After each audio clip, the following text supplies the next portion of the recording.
think life in general is uncertain for everybody, right?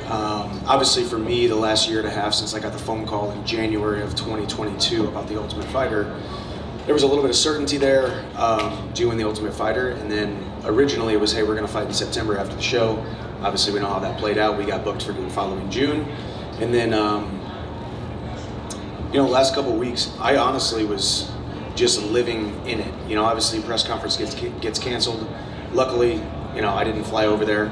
For anybody who wrote an article or put out misinformation that I flew over there for no reason, I was not over there. And then it was just rumors, the rumor mill, with an organization, a worldwide organization as big as the UFC. People are going to talk, people are going to speculate, and all the way up to the last, moment till I got the phone call, Conor's never pulled out of a fight. So whether it was an injury, whether it was whatever the circumstances may be, I stayed positive, I stayed training, and then got the phone call, and here I am. When you do get that phone call, do you is it hard not to think, oh my God, it's all over? Or do you think, okay, they're going to reschedule this and we are going to get it done, and that's what the UFC does? Throughout the entire process, obviously, I wasn't even really informed of what it was besides possibly an injury, right? Obviously they're not allowed to tell me what the injury is, how severe it is. They have a duty to keep that stuff private. I didn't find out what the actual injury was until Conor posted it, and that's the way it should be. I don't want to know what is ailing on my opponents, and I don't want anybody to know what's ailing on me. But yeah, it's a tough phone call to get. Obviously, just put in 10 weeks of solid work away from my family. Just having the best camp of my life. But hey, this is how it goes, and this is what I signed up for. I signed up for an uncertain career path. I've had numerous opponents pull out. I've still to this day in 22 years of hand-to-hand combat, 16 years of fighting, I've never missed weight, I've never pulled out of a fight, and I should have pulled out of a couple fights in my past and taken losses because of it. So I'll hang my hat on that and control the uncontrollables and enjoy UFC 303 from the stands. Did you meet with the UFC last night? I did. I was with the UFC, so we're working on some things. Related to Conor or potentially unrelated to Conor? It's always related to Conor. People can talk about what my motivation is for waiting, what my motivation is for sitting out for as long as I have. Quite frankly, I needed a little bit of time off. I came in to the UFC hot and had some fights of the year candidates, fight of the year 2021. So it's always revolving around Conor. I've enjoyed this time doing things outside of the octagon and then just had a phenomenal camp. But my motivation has been, I signed my name on a dotted line back in January to do The Ultimate Fighter and then fight Conor McGregor. And I try to be a man of my word in every aspect of my life. So that's what my number one goal is here. Obviously I want to fight Conor. And sources close to Conor, like yourself, I'm sure know that he's going to be ready in September, August. So we can make some things happen. So it was a positive meeting. It's always positive with the UFC. Even when it's negative, it's positive. I'm living an absolute dream. When I first started fighting in 2009, all I wanted to do was be here, and it's so much different here than any other organization in the entire world. And the UFC takes flack because they are at the absolute top, and there's people trying to pull them down in every single aspect of it. But these guys know how to run a business. These guys are absolute consummate professionals with huge hearts, and they're just as gutted about this fight falling through as I am, as you guys are, and that's been the sentiment of those conversations. And we'll improvise, adapt, and overcome, and we'll figure out what's next very soon. Well, what was your reaction when the injury was revealed to be, broken toes? Because I think some fans and pundits thought it'd be maybe a little more serious injury than that. A little bit more what? Serious. Serious? I mean, hey, have you ever had a broken pinky toe? Yes. You have? Yeah. I don't know if I have had a broken pinky toe. Now, yes, it's probably the most insignificant of toes. I would give them that. I would give the pundits that. I think there's actually a significant portion of the populace that their pinky toes didn't even touch the ground. I think it's called hanging toe syndrome. But I think, if anything, two things when it comes, or a couple of thoughts on this whole thing. Obviously, the reason I've been able to sit out for as long as I have is because I'm not just a fighter. I'm a fighter who is a businessman and an entrepreneur and a father, and I have all these things going on. And even when I'm not fighting, I have not called the UFC one time for a paycheck while I'm doing all of this stuff. I have money coming in. I'm able to support my family. And then secondly, it also is just somewhat of a feather in my cap. If Conor was lined up against a lot of other guys, he probably would have pushed through and fought. But you don't want to fight a guy like me with any kind of injuries. And he's going to come into the next fight, whenever it is, with bumps and bruises. Obviously, he was hobbling around on it and probably said, hey, man, there's no way I could fight, but I'm not fighting that guy. And we'll just figure it out as we go. And obviously, when he put out that long statement, I think the last line was Chandler or not. I guess what went through your mind there? Because like you seemed locked in for him, and all of a sudden there's that Chandler or not. I think was the big sentence that kind of fans kind of circled out. Yeah, I mean, I didn't really even think about it much. He tried to steal my tagline, though. I see what he did there with the "see you at the top."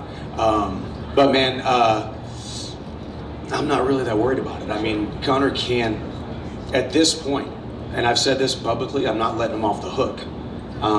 For a while there, yeah, of course, he would love to come back and fight somebody other than Michael Chandler with what I bring to the octagon. I think there's no way he comes back to the UFC and doesn't fight me. So if I do pivot, if there are other names being thrown out, if there are huge fights that I can go ahead and pivot and take, whenever he is ready to come back, his road back to the UFC goes straight through Nashville, Tennessee, and Michael Chandler, and that's it. Has the UFC floated other names to you, or has it just been Conor and that's it? I mean, we've always been focused on Conor. Obviously, the UFC has a duty to look at other options. There's some great options out there, a lot of options that you guys have all heard, and I love fighting. I love fighting big names, big fights, big venues, big opportunities, and I've got a lot of options, but we're still focused on Conor. Were any of those options seriously considered when they were presented after Conor pulled out? Yeah, I mean, you know, life is all about adapting with circumstances and time, right? And in that time when I got that phone call, I'm in phenomenal shape. I just put in 10 weeks. I was away from my family. I'm not going to say it was time wasted, because it was not time wasted whatsoever. I took a shot, I signed my name on a dotted line, and I was doing my job, and the rug gets pulled out from underneath you, so you keep moving forward. But yeah, I mean, they were, in that moment, I'm ready to fight. I was sitting on my couch down in Florida and talking to management, talking to the UFC. You know, part of me just wants to fight. But they were considered, but here we are. And last one from you, has a date been presented to you? A date has not been presented to me, but we've got some dates. Mike over here, just quickly. You mentioned, you know, big fights. Does any part of you want to avenge any of the losses that you've had in the UFC, like say like a Charles Oliveira, or is it just, you know, big names and, you know, obviously Conor at the top of the list, but you know, probably big names outside that. But I know some fans are wondering like if you would want to avenge some of those losses. It's a good question. I mean, honestly, my motivation for a fight or a rematch with somebody would not be to avenge a loss.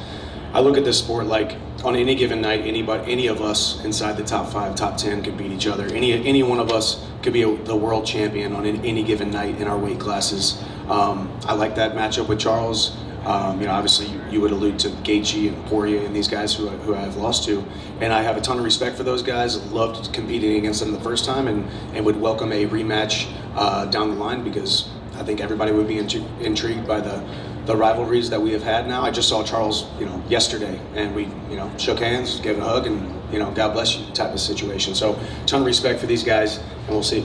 And just last one from me, how do you deal with the negativity online? I know you're a pretty good guy with that, but it seems like people are pretty much like, you know, obsessed with saying you dropped the ball, and there's a lot of like sort of different things online that people have said to you. How do you deal with all that? There's moments where I'm like, yeah, okay, maybe these guys are right, but most of the time they aren't. You know, there's just not enough actual information out there, and it's all a matter of opinion, especially in 2024 with social media.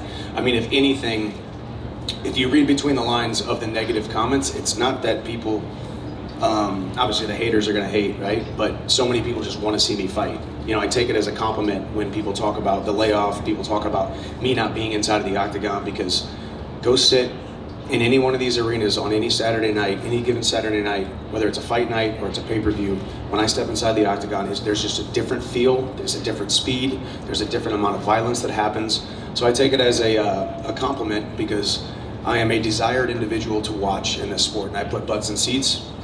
So that's the way that I have taken it, and I'm running my own race with blinders on, and I'm not worried about what anybody else is thinking.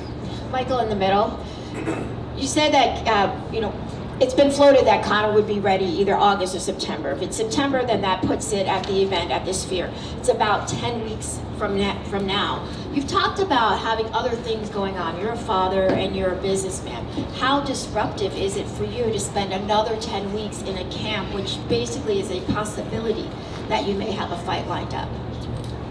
I think it's never a disruptor. I mean, I just because I have things going on outside of the octagon doesn't mean that fighting in the UFC is my number one job and my sole purpose on this earth while I'm young enough to do it and healthy enough to do it. Sphere would be great. Like you said, it's 10 weeks away. I'm not a doctor, but I know a pinky toe doesn't take too long to heal. That would be massive.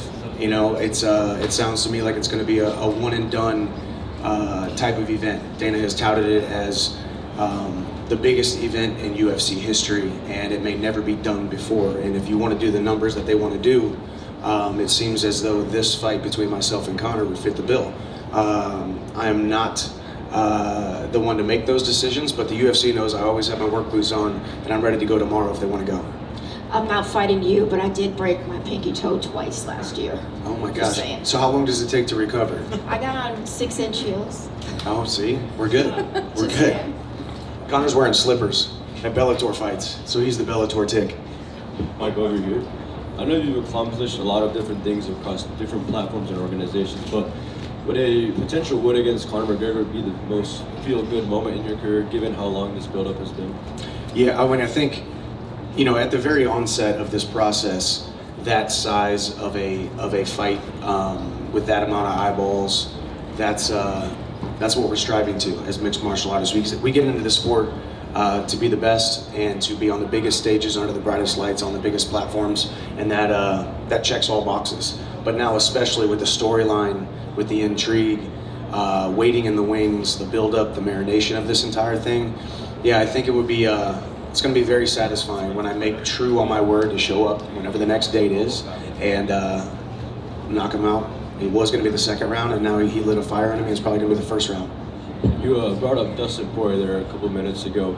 We may or may not know if he's going to come back after that Islam fight. So if that indeed was his last fight, what do you make of his career, and how was it like sharing the octagon?